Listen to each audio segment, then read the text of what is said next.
o Tevez emprestado, o Joseph emprestado. Até mais cedo eu tinha falado sobre, por exemplo, o empréstimo do Pedrão. É um empréstimo, um tipo de empréstimo que eu gosto, porque ele tende a ser valorizado, está jogando lá no Avaí, está formando dupla com o Brock, está bem, inclusive, né, no campeonato catarinense, e vamos ver como ele vai se desenvolver até uma disputa de Série B do Campeonato Brasileiro. Porque esse tipo de empréstimo, se ele consegue jogar lá, você dá rodagem para o garoto, bagagem, para ele voltar para o clube, né, que detém os direitos econômicos do atleta. Então, isso é importante. O Tevez, eu confesso que eu queria ver mais o Tevez em ação. Sei que quarta-feira o jogo dele foi muito abaixo. Podia ter aparecido mais ali naquele time reserva. Mas é um garoto, né, que vai oscilar. E quero ver como será esse empréstimo aí em termos na prática, né? Porque se for para lá, para ficar... é relacionado uma vez, outra... de vez em quando, aí você acaba perdendo um tempo que ele poderia estar aqui normalmente, mesmo que seja treinando ali com o profissional. E o do Joseph, eu acho que com o meio-campo que o Cruzeiro tem, talvez seja bom também estar aqui do lado, no América, jogar aí uma Série B de Campeonato Brasileiro. Então eu acho que tem empréstimo e empréstimo. Eu só espero e bater na madeira aqui para não ficar sem ninguém no ataque e a gente precisar aí de opção para a beirada, né? Nessa situação do Tevez. Agora, bate naquilo também que a gente sempre debate, que planejamento de base, a gente está muito aquém, né? Muito aquém. Eu sei que precisa tá um time estruturado para facilitar para os garotos, porque se a gente voltar ali no jogo com o Bahia, quantas pessoas lá meteram o pau no Joseph, né? Essa que é a verdade, né? Se a gente procurar aí voltar lá atrás, é um monte de gente, né? Então, a gente também não tem a paciência que deveria ter, em alguns casos com razão, em outros casos sem razão. Isso faz parte também do processo. Aí, qual o jogo que o Kenji entrou? Tentou uns 3 cruzamentos lá, não deu certo também. Nossa, Deus! Então, a César o que é de César, né? Mas o planejamento nosso de base, ele precisa de muita coisa ainda, muita coisa. Vai mais um Campeonato Mineiro para o seu final e a gente usou pouquíssima gente. Quarta-feira podia ser, né? Mas aí os reservas conseguiram fazer aquela proeza, né? De um jogo que era muito fácil, que podia entrar um monte de garoto. No segundo tempo, conseguiram levar a virada do jeito que levou. Então, só para a gente iniciar aqui, a base tem bons valores? Tem. A gente, nós também incluindo, precisamos ter mais paciência? Sim. Mas um empréstimo ou outro a gente precisa entender também. Não tem que emprestar todo mundo, né? Porque se a gente for olhar o futebol brasileiro aí, em cada clube você vai pegar, passou na base, passou. E estão aí disputando Série A de Campeonato Brasileiro, estão lá fora. Fabrício Bruno tá aí um exemplo para a gente tratar bem, né? Era nosso, voltou custando 7 milhões de euros. Falei muito, agora vocês entram aí na resenha. Boa, eu vou começar falando até, assim, essa questão do Tevez e do Joseph, né? A verdade é que depois, principalmente da entrevista coletiva do técnico Leonardo Jardim, eu acho que são movimentos que, caso o Cruzeiro não fizesse, seriam jogadores que ficariam literalmente no elenco profissional, mas como terceira opção da posição respectiva em que eles ocupam. Porque ele foi bem taxativo ali na quarta-feira, depois daquela derrota contra o Democrata, de que nesse momento vai usar os jogadores com maior experiência, então, dizendo até nas entrelinhas, né, que não seria justo colocar essa responsabilidade deste momento às costas dos jogadores mais jovens. E é isso, né? O Cruzeiro que conseguiu ter um técnico que ficou na categoria de base durante quase 3 anos, e quando esse técnico também foi o técnico principal do Cruzeiro, ele não fez nem de longe o uso e o aproveitamento dos jogadores que ele conheceu muito bem durante quase 3 anos na categoria de base. Então, para mim, está mais do que claro que, como disse o Samuel Venâncio, precisa do Cruzeiro definitivamente instituir, seja a partir do ano de 2026, porque esse ano já era, que no elenco principal, toda a temporada precisa de tentar utilizar X números de jogadores da categoria de base durante o Campeonato Mineiro. Eu também sou totalmente contra essa onda de começa setembro, as coisas não vão bem, aí começa a ser olhada a categoria de base. Aí os caras estão pegos assim, sem ter nenhum minuto, às vezes, durante a temporada no elenco principal, e começam a ter que dar conta de jogos onde o Cruzeiro já está numa situação de tabela, para não ficar ruim. Isso aconteceu em 23, em 24 não aconteceu porque o Cruzeiro foi à janela na metade do ano, mas isso aconteceu muito em 23, então é preciso realmente melhorar esse aspecto da relação entre time profissional e jogadores da categoria de base. Acho que é uma troca interessante, é um empréstimo interessante. É melhor você ceder uma mercadoria que é sua para alguém utilizar do que ela ficar perecendo, né? Esses jogadores vão ganhar vitrine e, quem sabe, se não forem úteis ao Cruzeiro, podem acabar trazendo algum tipo de dinheiro para o caixa do Cruzeiro, é o que eu penso. Eu concordo com o Samuel quando ele fala que existem empréstimos e empréstimos, né? A gente precisa avaliar para onde que o jogador está indo, né? Se é para um time igual, por exemplo, o Atlético Paranaense ou o América, eles vão disputar a Série B. Se o Joseph e o Tevez tiverem espaço para disputar uma Série B, é uma ótima vitrine, né? Até para eles poderem amadurecer e voltar para o Cruzeiro, ou conseguir alguma venda, enfim. E existem empréstimos que, por exemplo, o jogador vai para uma terceira, quarta divisão, ou vai para um time de estadual que não tem calendário completo na temporada.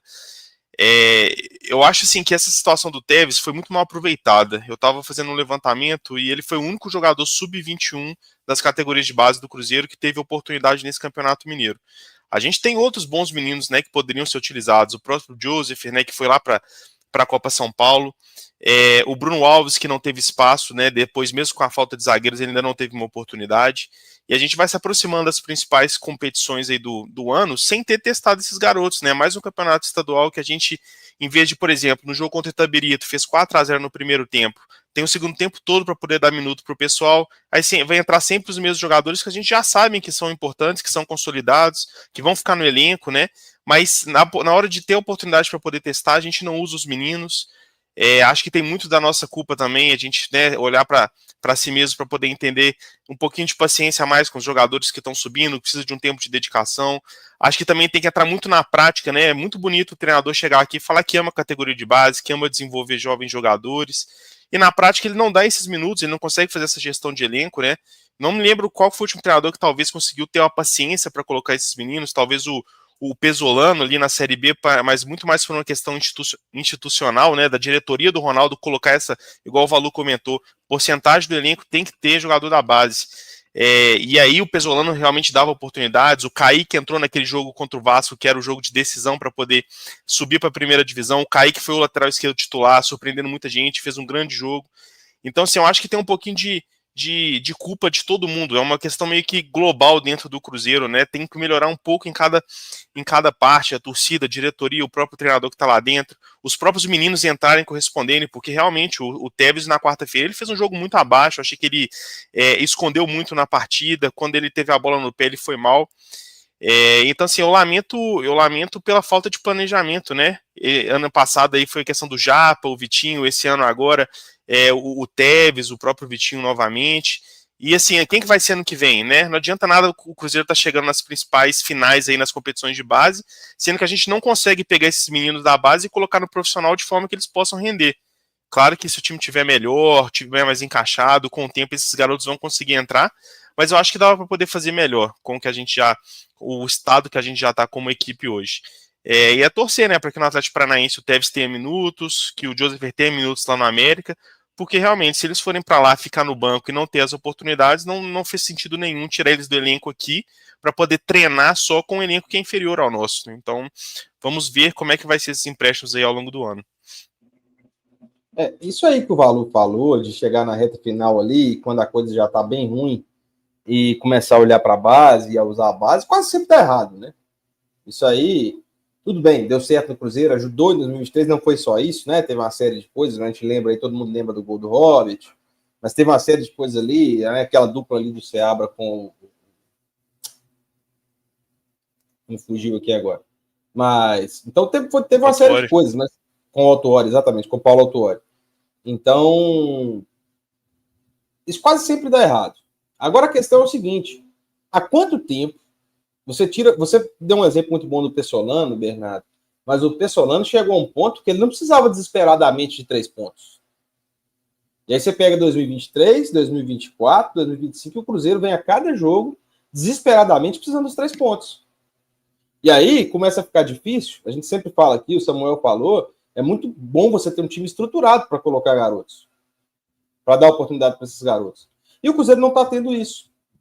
Então, eu acho que fica até arriscado, de uma certa forma, você colocar esses garotos para jogarem nesse desespero todo, porque o time não consegue um mínimo momento de estabilidade.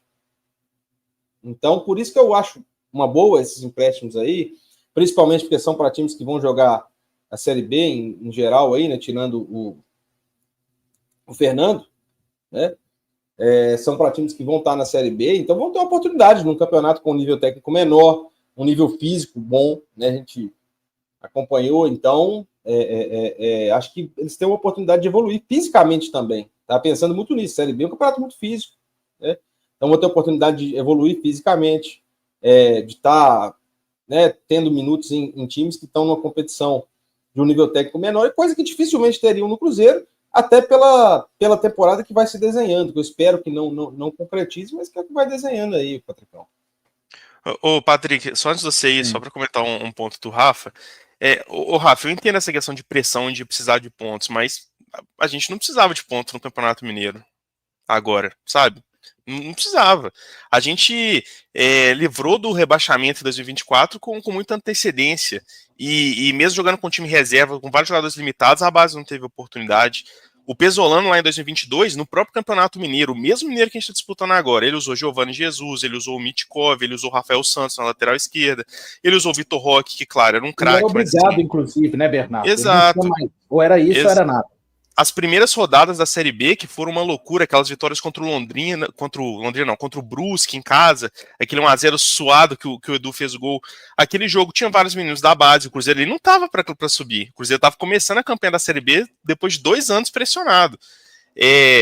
Contra o Vasco mesmo, o jogo que ele saca ele não coloca o Rafael Santos, ele não coloca o Bidu no lateral esquerdo, ele coloca o Kaique, que era o mais novo de todos. Era um jogo que o Cruzeiro estava brigando direto contra o Vasco para poder garantir classificação. O Cruzeiro precisava daqueles 3 pontos.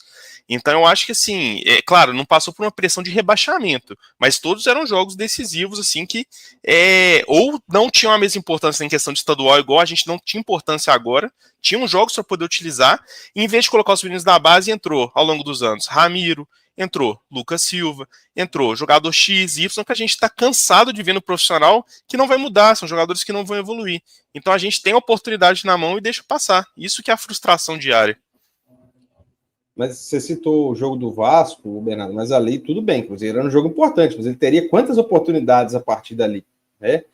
Então, acho que você fala muito bem do início do campeonato, mas eu acho que 2023, 2024, você está falando do final aí, o Cruzeiro salvou do rebaixamento, mas ele ficou lutando, querendo, né? Tentando ali uma vaga que fugiu e tudo e tal. Então, acho que não era bem assim, não estava tão tranquilo para colocar jogadores da base, e eu acho que os treinadores, de uma certa forma, têm esse receio também, né? Acho que você, mesmo que você não concorde, você entende também que é um certo receio por parte dos treinadores, né?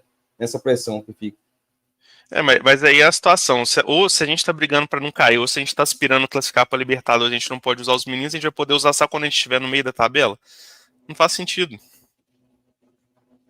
E essa visão que talvez, para tentar compreender a dificuldade do Cruzeiro usar a base, né, mais vezes, pelos bons trabalhos que vem feito, né, vem sendo feito na base, com jogadores que vêm se destacando, talvez o Cruzeiro esperando o melhor cenário para colocar esses atletas, vai caindo por terra, né? Porque, inclusive, em termos de argumentos, já vimos em outras situações que times com piores situações que o Cruzeiro bancaram esses meninos recentemente e, além de ter o retorno técnico, já teve retorno financeiro. Já citei aqui o caso do Gabriel Carvalho no Inter, do Wesley no Corinthians, em situações bem piores da do Cruzeiro, para ficar somente do ano passado. E o Valu lembrou muito bem, né? Aí chega ali para agosto, setembro, outubro, começa, né, a contar com lesões, aí olha para a base. O ano passado, o Kaique Kenji ganhou a primeira oportunidade na final da Sul-Americana. Esse ano, no Campeonato Mineiro, o menino sequer entrou. Então, se tem a oportunidade para usar esses meninos, quando o Cruzeiro tem, ele não usa, mas no final de uma grande competição, ele foi a solução escolhida pelo Fernando Diniz para poder entrar e resolver a situação do Cruzeiro. Eu não faria esse movimento agora em relação ao Tevez, entendendo todo o contexto, principalmente do Cruzeiro contar no elenco com muitas opções no ataque. Porém, em termos de características, eu vejo que hoje o Marquinhos, o Tevez é o que mais se aproxima, né? Um jogador rápido que consegue fazer beirada de campo. E eu lembro que quando o Cruzeiro contrata o Marquinhos, um dos receios daqueles que talvez, né, usou como argumento que não contratariam o Marquinhos naquele momento, Valor, era que talvez poderia ter tirado o espaço, inclusive, do Tevez, e isso se confirmou. Não que o Marquinhos esteja fazendo uma temporada ruim, pelo contrário, até me surpreendendo e continue evoluindo. Contudo, o Tevez automaticamente perdeu espaço, inclusive, na posição dele. Porque, para quem lembra do Tevez, na base, onde ele fez mais de 20 gols, 20 assistências, ele jogava pelo lado direito. E com o Marquinhos aqui no elenco, o Tevez, quando ganhava oportunidade, era sempre pelo lado esquerdo. Então, até para potencializar esses meninos, na hora de ser usado, a preferência é para outro valor. Por isso que, ainda que o Marquinhos era tido como titular, o Cruzeiro precisava rodar mais esse elenco e dar mais oportunidade para o Tevez, que no ano passado, quando as coisas apertaram, foi usado e deu conta do recado. Não estou falando que o Tevez é a solução do problema. Só acho que o Cruzeiro, que vai contar, como já está contando, com situações de lesões, talvez o Tevez ter no elenco neste momento seria muito bom. Mas pensando pelo lado bom, como o Valu também falou, talvez o empréstimo ao Atlético Paranaense, caso ele venha a ter visibilidade, talvez também seja o melhor cenário. Mas essa incoerência acerca do Cruzeiro para usar a base, uma dificuldade, né, tentando talvez passar uma impressão que espera o melhor momento para colocar esses atletas, já que o Cruzeiro não vive um bom momento há algum tempo, vai caindo por terra diante das próprias atitudes do Cruzeiro com os meninos da base. São quase 4.000 pessoas aí, só eu acho que o Marquinhos está sendo uma boa peça, né? Então, nesse caso, eu acho que não dá para a gente colocar o Marquinhos, ele vai tirar espaço. Não, se ele tirou espaço, eu acho que hoje está com razão, né? Que ele está sendo importante para a gente ali. Eu acho que vai ser uma peça aí, não vejo o Marquinhos como titular absoluto ao longo de 2025, mas um jogador que vai render alguma coisa quando precisar ali. Ainda acho que o Cruzeiro, nessa janela, talvez não, né? Mas em outra, vai precisar ainda de um ponta, aquele ponta mesmo, por mais que o Dudu tenha... está recuperando, né, sua condição física, o seu ritmo de jogo. Do outro lado, falta um ali de peso, né? Vamos ver aí como será Leonardo Jardim com o seu esquema.